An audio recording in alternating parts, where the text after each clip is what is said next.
విషయంలో మేము కులం యాంగిల్లో ఎప్పుడు చూడలేదు. అసలు ఇక్కడ కులం ఏంటండి? కులం యాంగిల్లో చూడలేదు నేరానికి కాబట్టి శిక్షలకి కులాలేంటి? మేము రిక్వెస్ట్ చేసామంటే కూటమి ప్రభుత్వానికి ఇటువంటి ఇన్సిడెంట్స్ ప్రభుత్వానికి చెడ్డ పేరు తెస్తాయి, కూలంకషంగా దర్యాప్తు చేయించండి.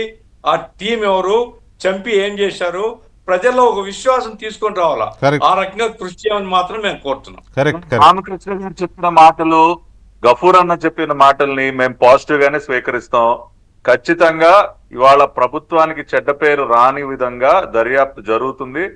నిందితులు ఒక్క సిఐ నాగరాజ్ మాత్రమే కాదు, ఇంకా కొంతమంది ఎవరున్నా సరే వాళ్ళందరినీ కూడా ఖచ్చితంగా శిక్షిస్తాం. దానిలో ఏ అనుమానం వద్దన్నా, రామకృష్ణ గారు మాట్లాడినా మీరు మాట్లాడినా we will take it in positive spirit. మా మాటల్ని మీరు ఎలా తీసుకున్నా కనీసం వాళ్ళిద్దరు మాటలైనా పాజిటివ్ గా తీసుకున్నారు సార్. మీ మాటలతో సహా మీడియాకి ఏం సూచనలు చెప్పలేదు కదా అలా అని, అది అందుకనే చేతులు జోడించి చెప్తున్నా మీ మాటలతో సహా. Thank you very much.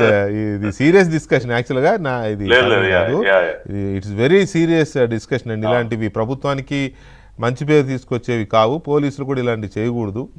వాళ్ళు నేరస్తులైనా అమాయకులైనా ఎవరినైనా పోలీసులు